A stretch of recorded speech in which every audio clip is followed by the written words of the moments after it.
আসসালামু আলাইকুম। আজকে আমরা ঘড়িতে ঘন্টার কাঁটা ও মিনিটের কাঁটার মধ্যবর্তী কোণ কিভাবে খুব সহজে নির্ণয় করা যায় সেটার কৌশল নিয়ে আলোচনা করব। চলেন শুরু করা যাক। একটা প্রবলেম খেয়াল করা যাক।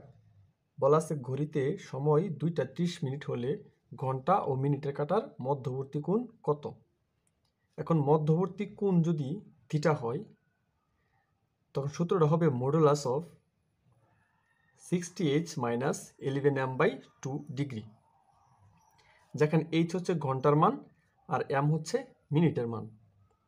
তো এই প্রশ্ন যদি সলভ করি তো এইচ এর মান হবে 2 আর এম এর মান হবে 30।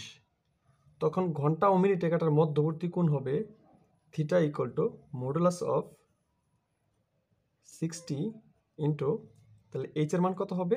ঘন্টার মান অর্থাৎ 2 মাইনাস 11 এম, এম হচ্ছে মিনিটের মান, মিনিট হচ্ছে 30 মিনিট,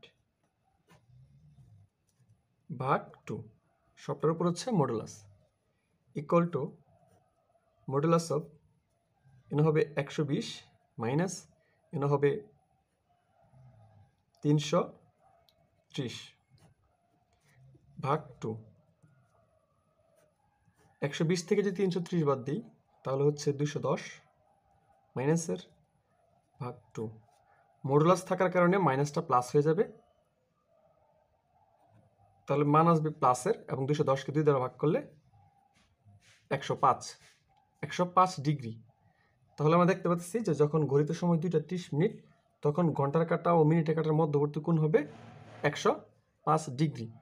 একটু মাথায় রাখবেন, যদি এই যে মানটা থিটার মানটা যদি 180 ডিগ্রি চেয়ে বেশি হয় তখন 360 ডিগ্রি থেকে এই যে মানটা আসবে 180 ডিগ্রি চেয়ে বেশি সেটা বিয়োগ করতে হবে এবং প্রাপ্ত বিয়োগফলই হবে আনসার।